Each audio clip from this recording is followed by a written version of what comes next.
कर्जत शहरामध्ये असणारं जे बस डेपो आहे, कर्जतचा बस डेपो, कर्जत आगार असं आपण त्याला म्हणू शकतो. पण तो आगार जर बघाल तर त्याची परिस्थिती अतिशय वाईट परिस्थिती आहे.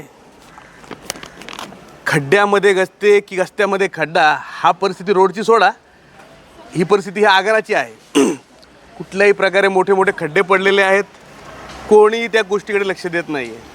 आम्ही त्यांच्या अधिकाऱ्यांना विचारलं तर ते म्हणाले की आम्ही मटेरियल सामान वगैरे पडलं तिकडे बाजूला, त्याच्या बाजूला, पण ते काही त्याचं काम अजून काही होत नाही आहे. सर्व राजकीय पक्षांना निवेदन देऊन झालेले आहेत आणि तुम्हाला देखील आम्ही फक्त निवेदन देतो असं पण ते म्हणालेले आहेत की तुम्ही देखील राजकीय पक्षच आहात, विरोधी पक्ष आहात भले, पण तुम्ही राजकीय पक्ष आहात, तर तुम्हाला देखील तुमच्या वरच्या स्तरापर्यंत तुम्ही काय करू शकता आमच्यासाठी तर करावं. ठीक आहे, आमच्या पक्षाकडनं, राष्ट्रवादी काँग्रेस शरदचंद्र पवार पक्षाकडनं देखील आम्ही सरनाईक साहेबांकडे ही व्यथा मांडू. मूळ मुद्दा आता असा आहे की आम्ही यांचे जे मुख्य साहेब आहेत, जे त्यांना आपण म्हणतो की डेपो इन्चार्ज पृथ्वीराज भुताळे म्हणून साहेब आहेत, त्यांना भेटलो आणि त्यांचे जे महादेव पालवे म्हणून साहेब आहेत त्यांना देखील भेटलो.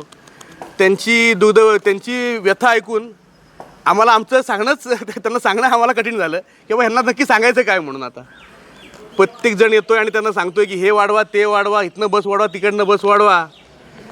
स्वतः ते कन्फ्यूज आहेत की काय करावं म्हणून. पण आता ठीक आहे, आता त्यांच्यावर जबाबदारी आहे, योग्य प्रकारे जबाबदारी ते करतायत, पार पाडतायत, पण त्यातनं मार्ग निघत नाही आहे असं त्यांचं म्हणणं आहे. आमच्याकडे अपुरा स्टाफ, अपुरं मनुष्यबळ या एका गोष्टीमुळे आमचं सगळं अडकून पडलेलं आहे असं ते म्हणत आहेत. आमची समस्या अशी होती की बाबा जी मुलं शाळेमध्ये जातात, जे विद्यार्थी कॉलेजमध्ये जातात, पिल्ले कॉलेजपर्यंत, पनवेल कॉलेजपर्यंत, त्या मुलांना सकाळच्या वेळेमध्ये जी अडचण होते किंवा येताना त्यांना जी अडचण होते त्याच्यामध्ये त्यांनी बस वाढवाव्या. त्यांनी ऐकून घेतलं आणि सांगितलं की ना आम्ही ह्या मार्ग ह्याच्यामधून काढतो, पण आमच्याकडे मनुष्यबळ हे खूप अपुरं आहे. आमचीच माणसं, एकच व्यक्ती, एकच ड्रायव्हर 5-5, 6-6 वेळा डबल ड्युट्या करत असतो, त्यामुळे त्याला त्रास होतो. आणि गव्हर्नमेंटचा असा नियम आहे की जे ज्यांचे वय झालेलं आहे त्या वयाच्या लोकांना तिथे काम करायला, त्यांना डबल ड्युटी करण्यासाठी त्यांनी नाकारलं आहे. त्यामुळे त्यांचं असं म्हणणं आहे की प्रायव्हेट जरी लोकं भरती केली किंवा इतर जरी लोकं भरती केली तरी आम्ही ते मान्य करून घेऊ आणि त्यांच्याकडनं काम करून घेऊ.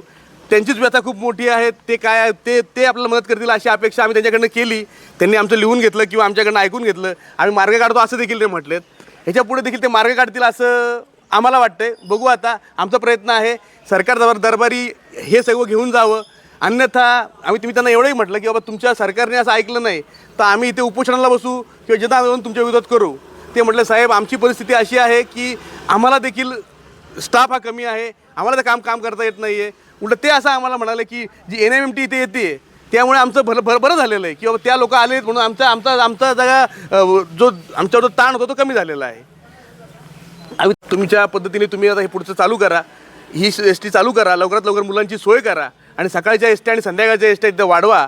पिल्ले कॉलेजमध्ये पनवेलला जाणारे जे विद्यार्थी आहेत त्यांच्यासाठी चांगलं नियोजन करा, चांगल्या ST वाढवा आणि त्यांच्यामधून त्यांना मार्ग काढून द्या असं आम्ही त्यांना प्रामाणिक हे सांगितलेलं आहे. ते आमचं काम करतील ही आशा बाळगतो.